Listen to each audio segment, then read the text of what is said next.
Morning, South by Southwest London. How exciting is this to be here in London for South by Southwest? It's an amazing honor to be here, and I'm very excited, but a little bit nervous, because today we're going to do something we've never done. And that makes speakers nervous, especially when you go to a lot of stages and you kind of get used to doing the same thing, or at least a little bit of a variation of the same thing.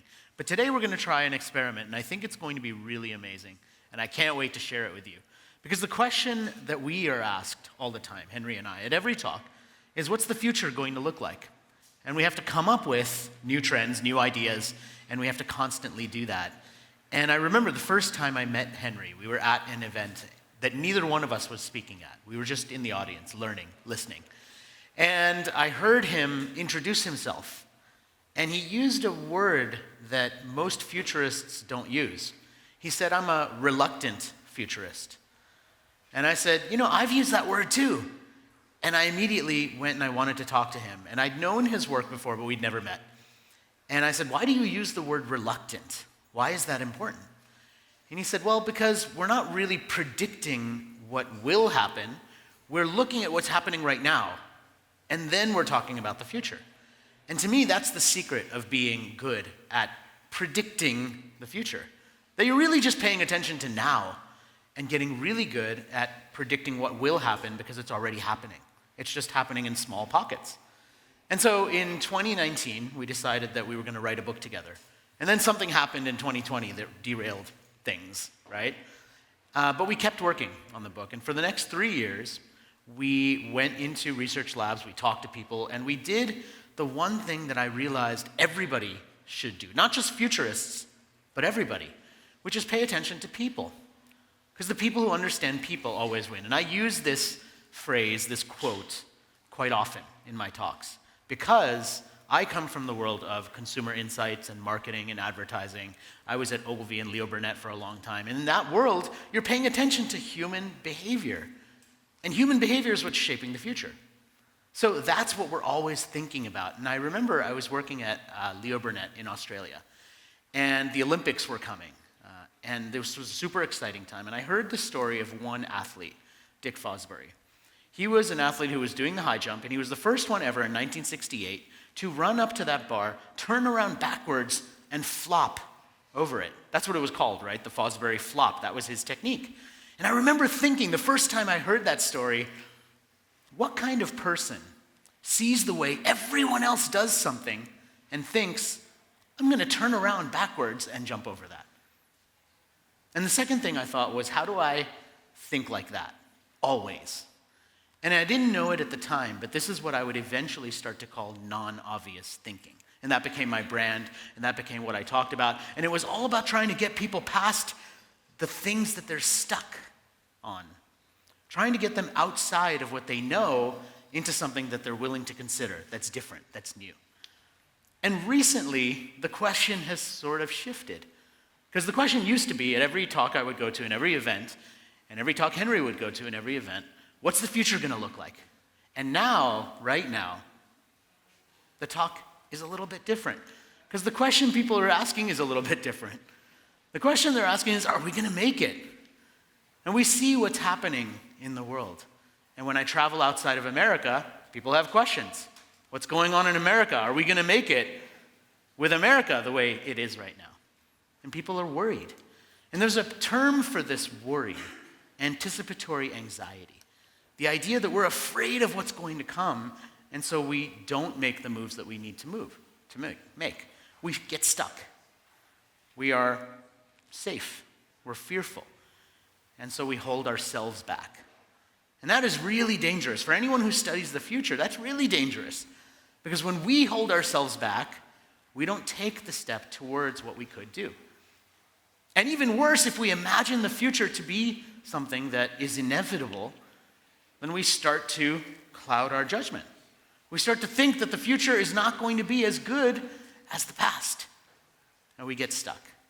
And I don't know if anybody here identifies with this, but there's a lot of research now showing some really disturbing results of this. A whole generation of people, 20-something-year-olds, feel like their lives will be less prosperous than their parents' generation. that is tragic. We don't want that. We want the future to be more. We want the future to be better. We want it to be bigger. But here's the good news amidst all of this. We have one thing, all of us together, especially here at South by Southwest London, that is not present in a lot of other places, which is the power of imagination. We can imagine a better future, and we can do that together, and that's part of the point here. That's part of who's displaying, who's showcasing, who's at the expo, who's on stage. That's part of what they're trying to do. They're trying to demonstrate what the future could be in a positive and optimistic way, because that's the future we can make. Every future that has ever been good for us has been imagined by someone. And so, here's the surprise that we're going to share with you. Henry's going to take us through a demo of a way to imagine the future that's not been done from the stage before. And hopefully, it's going to be really cool to bring some of the insights and the amazing ideas from all of you in the room to life. So that's what we're going to do, and I'm very excited to share with you right now, Henry Coutinho-Mason. Where's the sound?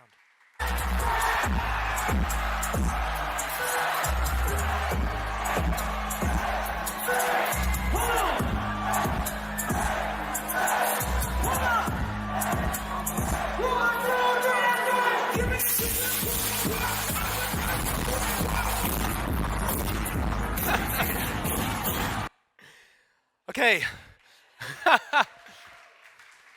So, thanks to AI, you can now see in my head how I come on stage. Talking of AI, right, I was reading a report about AI, as you do if you work in innovation, and I started reading this report from Upwork last year, and it said 96% of C-suite leaders expect the use of AI to increase their company's productivity. Hurrah, right? This is what we read about every day, and I nearly stopped reading this report. But I'm so happy I carried on reading, because I read down a little bit, and Upwork, they then went and asked employees how they feel about AI and this productivity boost. And what they found, 77% of employees, right, nearly 80% of employees, say they have no idea how to unlock this mythical productivity boost that their boss is so excited about. And if anything, AI is slowing them down. It's making them less productive, right? And I can see a few people laughing, taking photos, right? This is how we feel about AI. And this is a problem. This is a problem. But it got me thinking, right? All we ever read about when it comes to AI is about efficiency, automation, the trillions of dollars of extra productivity in the economy. That's what McKinsey, BCG, Bain, they tell us every day. They beat us over the head with this. But we all know AI is unpredictable, especially generative AI. So why are we not looking for use cases with AI where that unpredictability is a feature and not a bug? Right, what if generative AI is really about creativity? Right, that's the non-obvious insight, as Rohit spoke about, that we want to share with. This is a kind of a way of looking at trends a bit differently, thinking about people. Right, what about it's about tapping into our imagination? Now, when I talk about AI and creativity, most of you are probably thinking the obvious, right? Yes, we can now all create images. Right, Midjourney, ChatGPT, we can create any image we want. Right, of course, if you spend your life on Twitter or X, right, you'll be immersed in the world of vibe coding. You can now create video games, like a flight simulator, even if you don't know how to code. Right, but again, this is the obvious manifestation of generative AI and creativity. But actually, I think there's a far, far bigger, far more exciting, and far less discussed real implication of AI and creativity. So I'm going to introduce a little story from Shell, right? Again, I was reading about the Shell Renewable Energy Hackathon, right? This is what I do with my days. And yes, if you're cynical like me, you'll suspect there's a large amount of greenwashing going on here, right? So they have this Renewable Energy Hackathon every year where they ask people to solve these challenges. And one line, again, really jumped out at me. So I was reading about last year's competition, and one line they said, in the last 2 years, we've seen an exponential increase in the number of submissions. Right? We've been running this hackathon for 6-7 years. We used to get a few hundred submissions for the challenges they set. This year, they had 5,762 teams submit 9,500 potential solutions for this challenge around how we could use agricultural waste as an energy resource. Right? This pretty esoteric challenge. And their hypothesis internally is because AI is making it so much easier, so much quicker for teams, right, like the winning team was a group of students from Singapore Business School, to have a half-baked idea and to research it, right, to explore this idea and to bring their idea, get it submission ready. This is not about pressing a button and getting a passive income business, again, like the hype merchants on Twitter will tell you, right? AI can automate everything and you just sit there and collect your Stripe checks. But this is about getting an idea good enough to put into the hackathon. Right? And so the biggest question I would ask you to think about when you go back to your teams when it comes to AI and creativity is not just what digital media can you create, what app can you vibe code, but how will we harness the energy of the AI-powered crowd? How can we unleash crowd-powered creativity? Right? And that's what we're going to do in the next few moments. Because they always say never do a live tech demo on stage. Not only are we going to do a live tech demo, we're going to do a live tech demo where you are going to create the content and we have no idea what's coming next, okay? So we're either brave or very, very stupid. But hopefully, right, most of you, people handing around pens and papers, hopefully now everyone has a piece of paper and a pen, right? If not, there are some volunteers circulating, so kind of raise your hand. What we're going to do, and I'm going to talk for a second so you can start thinking. Rohit said that we believe actually the biggest trend is not going to be here, you're not going to hear it just from the speakers. It exists within everyone in this room. Right? You're the South by Southwest audience. You have amazing insights about what's coming next. And so what I want to do is give you an opportunity to share them. So on my next slide, I have a 1-minute countdown timer. Okay, 60 seconds. It's so quick. What I want you to do, as you can see on the slide behind me, I want you to draw. Look at my drawing. I am not a good drawer. Okay, you don't worry about this. Spoiler alert, we're going to use AI to do something cool with your drawings, okay? So don't worry about if you're not a professional artist. But what I want you to do is to take a minute to draw very quickly the startup that you want to see on stage at South by Southwest 2026. So I imagine the lucid dreaming coach, an AI wearable that I put on at night and it teaches me skills while I sleep through lucid dreaming. That's what I want in my future normal. Okay? So over to you guys. We're going to have 1 minute. I'm going to have a cheesy AI-generated song playing over background to keep us company about AI and creativity. But over to you guys. 1 minute to draw the startup that you want to see on stage at South by Southwest 2026. We're going to crowdsource next year's agenda. Okay? Let's go.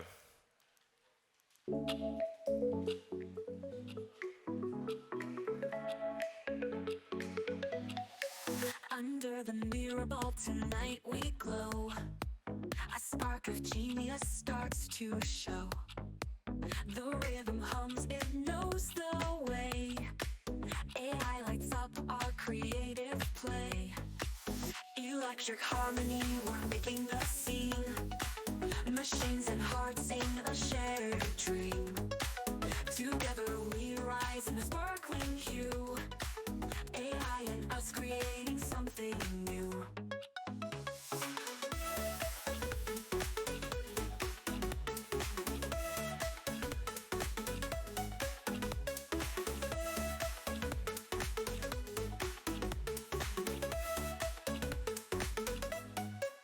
It scans the stars, it feels the beat. Together we build. Okay, so to all the musicians playing at South by Southwest, you know you're not going to be out of a job in 2026, right? Music's a bit cheesy, but let's go with it, because now this is where the fun starts. Okay, so now take out your phone, and I'll do this with you, and if you scan this QR code, okay, I'll do it with you. Now, if you have problems scanning the QR code, there is a bit.ly link. It is case sensitive, but if you take out your phone and scan this QR code, it will take you to a little one-page website that we've built. Okay, what you do, tap on the activate camera, and it will turn your phone into a camera. Point your camera at your doodle. You need to give it a moment to let it focus, and take a picture of your doodle. Okay?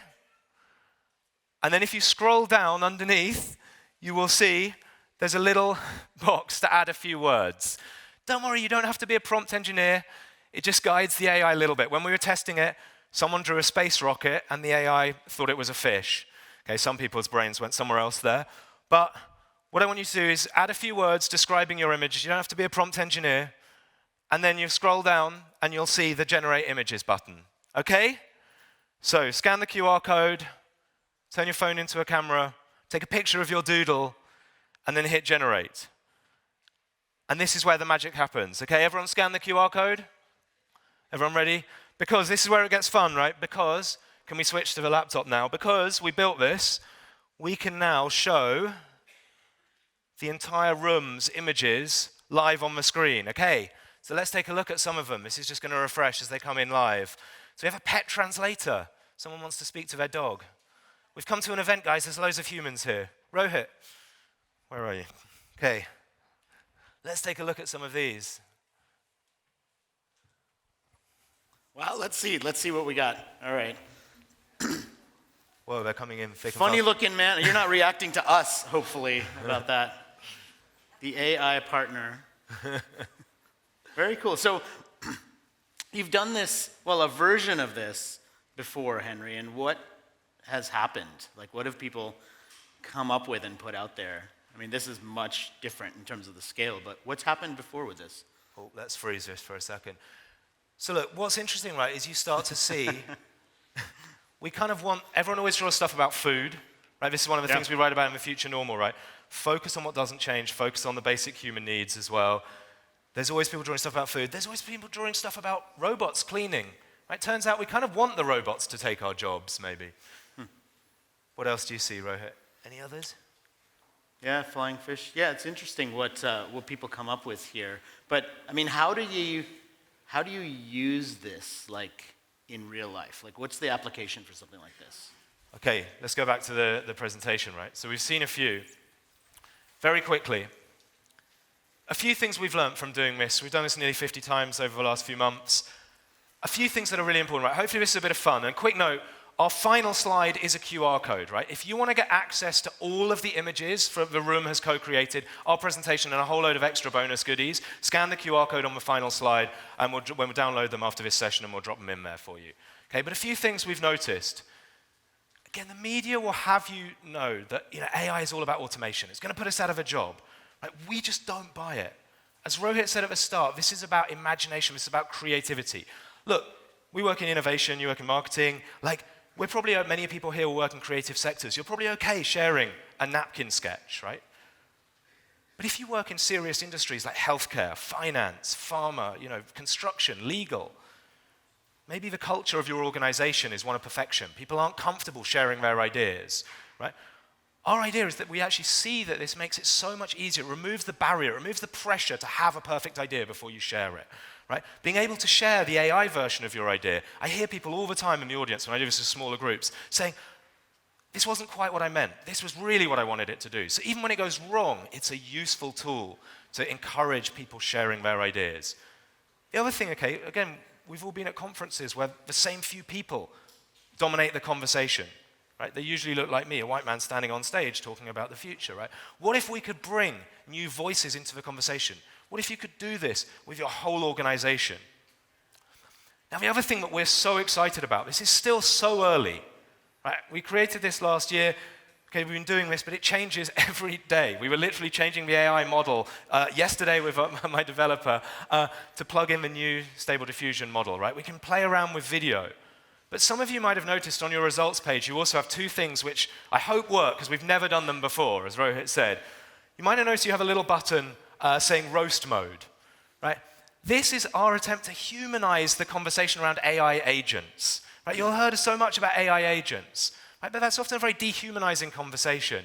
So what we've done is we've built a little tool that creates, this is entirely AI generated, the image on the right, and you should hopefully, if it's worked, be able to press a button and get a little simulated WhatsApp chat about your idea with one AI agent hyping it, thinking it's the best thing ever, and the other AI agent saying it's a terrible idea, taking the piss out of it.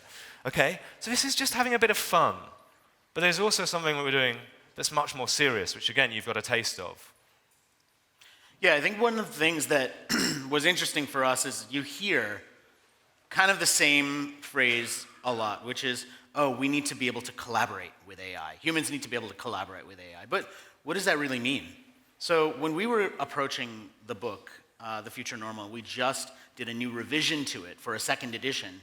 One of the things we did is we used these AI tools to be a creative partner for us to do things like, for example, we took a chapter, put it into AI, and said, what are the flaws with it? What's missing? What do we need to address? How would this be implemented? And that was our usage of it because it wasn't, I mean, as writers, we could have tried to use AI to write the book. But that wasn't what was most interesting for us. And it actually wasn't great to try and do that because it didn't capture what we wanted to say. Instead, we used it as a reflective partner to say, what's missing? How could we make this better? And then we used it and made it better. And that is a sort of version of this. So what you're seeing here is a reflection, an analysis of what some of those ideas are. So imagine you could take a tool like this, put it into an organization, have your entire team of 10 people come up with their own ideas for what should be next, and then generate immediate analysis of it in terms of market potential, in terms of feasibility, in terms of who needs to be involved from a resource point of view, and get that entire analysis right away in the moment. That's what this is. You can't read it, obviously, from there, but when you get the QR code, you'll be able to scan it and actually see what the analysis is. And like Rohit said, right, this is, I think, pretty cool, right? So every single person who drew an idea, you now have a business plan of how to launch that idea. That's cool individually. But as Rohit said, the really exciting part of this, right, is if you go into an organization like Unilever or whoever, right, and have 500 people draw the product that you think will be selling in next year or in 3 years' time, you're going to have 500 of those innovation assessments, those feasibility studies. And that's where it gets exciting, right? Because you can take all of those 500 and use AI to analyze it, right? What customer groups do the products that people in the room think we should be selling? What if there are certain groups that we're not targeting yet today? Right? This is where it gets so exciting. So what we're going to do after this session is we're going to take all of your drawings, all of these results, right? You've got your own little innovation assessment dossier. But we can download them all and drop them into Google Notebook LM, create a podcast out of what does the South by Southwest audience think about what are the hidden trends emerging out of all of the ideas that you have drawn together, right? This is so exciting for us as speakers because suddenly we've changed a thing where we are talking about at you from the stage into something that we can all co-create together live, and you've seen in 5 minutes, right? 5 or 6 minutes. So remember, the only future we can make is the one we can imagine. And our tool was a way for us to help you do that. But with the QR code that's going to come up on the next slide, after you take your photos of this one, the QR code that's going to come up with on the next slide is not just for you to get access to all of the images and things that people have done here, but we're also going to send you an excerpt from the new second edition of the book. And the book itself has 30 trends based on our research that are shaping the future normal, what we call the future normal. So you'll get the whole excerpt of that with all of the different trends that have been out there for that book. Obviously, we hope you pick up the full book, but you'll get the trends at least. If you just want the summary, you can get that entirely for free. Just scan the QR code, maybe flip to it now, Henry. Scan the QR code, and this is how you can get access to all of it. So any final thoughts, Henry, as we have everyone take their QR code photos? Thank you so much for having us. Thank you for participating in the group exercise, and hopefully we look forward to seeing some of your ideas on stage. I'm sure we've got some entrepreneurs in the room. Now you have a launch plan of how you can bring your business onto the South by Southwest stage for 2026. Thank you so much for participating. Thank you.